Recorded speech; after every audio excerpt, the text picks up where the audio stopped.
Now in this video, I'm going to talk a little bit on the triangular shaped or conical shaped air raid or bombardment shelters inside VC tunnel systems. I've been trying to find more details on them, but I can't really find much.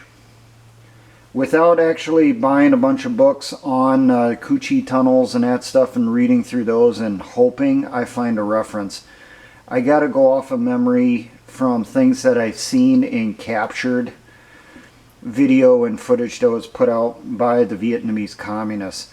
Now I did a close-up on the one picture that I had that shows a little bit how it was set up.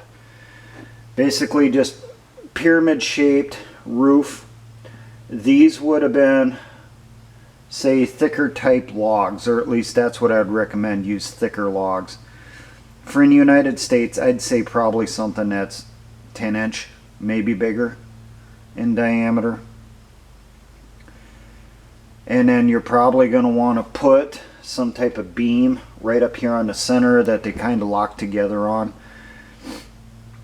And then, if possible, try to nail them together. They do make longer spikes that you can use.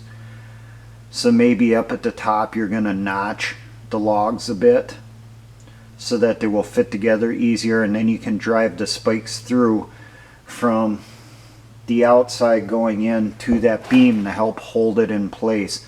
And then on the very ends and maybe a couple spots in the middle, depending on how long you make that air raid shelter, you might put in, other triangular braces underneath going up to that beam up along the center to help hold it in place. And then you go through and you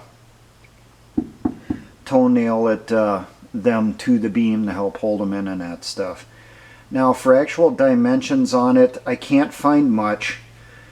I do remember a video put out by a North Vietnamese news crew where it did show a Vietnamese family sitting inside a triangular shaped tunnel, which I thought was different because the rest of the tunnel system had arched roof. I didn't know at the time that what they were sitting in was an air raid shelter. My guess is with the VC tunnels, they were probably 4 feet tall in the center, maybe 5 feet. They weren't extremely big. They were just a bit over the head of the people that were inside. Now for Americans, probably figure you're going to want probably about 6 foot in the center, and realize you're not going to be walking through there standing up. You're going to be crouched as you're moving through. So as much as possible, probably think of it along the lines of an equilateral triangle. All 3 sides are the same for distance. So it was sick, and I forgot to do the math on this, but 6 foot in the center and then an equal length on the logs on the sides. And then obviously recommend putting some type of waterproof barrier over the top of that, over the logs, and then go through and do the overhead cover. I had done a video on that, on the different size rocks and materials to help cushion the blast. Do the same thing over this. Probably go with, say, sand on sand, smaller rock on the outside of the logs going up to maybe a foot above the peak, and then you go through and you do the smaller rocks, about pea-sized rocks, to smaller pebbles, then up to fist size, then up to a bigger size and up, and then giving yourself that good cushion above it of dirt with grass and stuff over the top. That should help with distributing blast effects and that stuff and protecting people inside. I would put a entrance on both ends or an exit. It may not hurt to put in 1 or 2 emergency exits off the sides of the triangular shaped air raid shelter itself, putting them in at a angle going up and out, which I had just done the emergency exit video last week. Include that in there. And then make sure to have some entrenching tools and that stuff inside that you can spread out the sand and that stuff from the emergency exit. As you open it up and let the sand pour in, you can spread it out across the floor, flick it out across the entire length of the air raid shelter so it doesn't take too much space, and then you can climb up and out the exit if both ends of the air raid shelter get closed off because of a blast, because of it closing off the tunnels and that stuff. Should you put in some type of air vent for just the air raid shelter itself?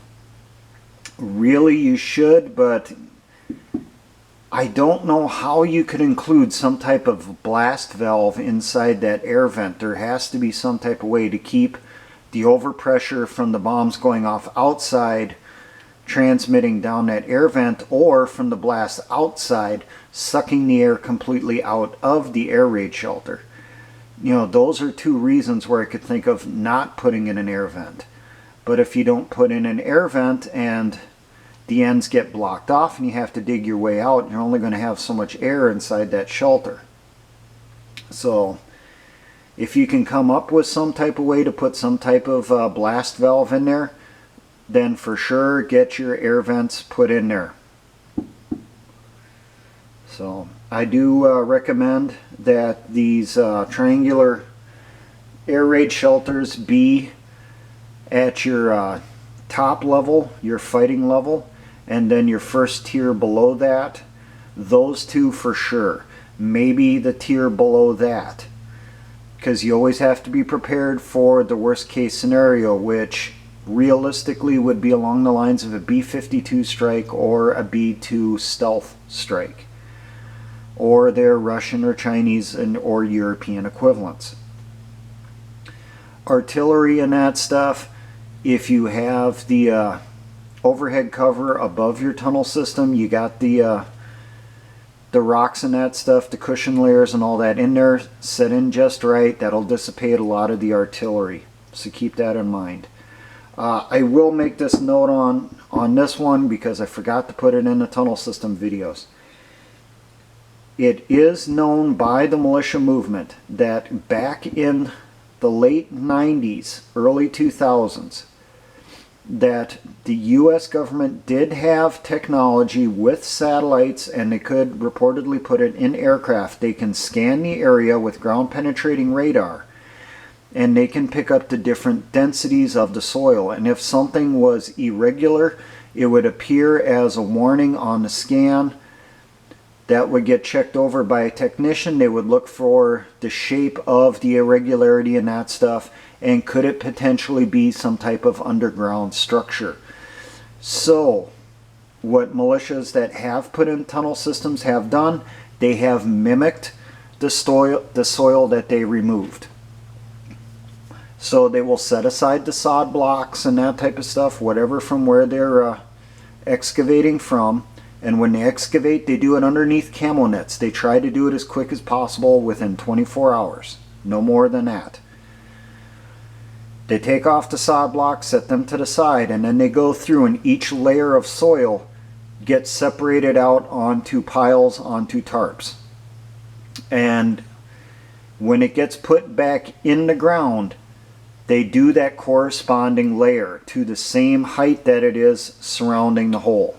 Because you'll see that little striation, you know, your black dirt will go down so far, and then you'll have your more clayish soil, or your more sandy soil, or more rocky soil, whatever it is in your area.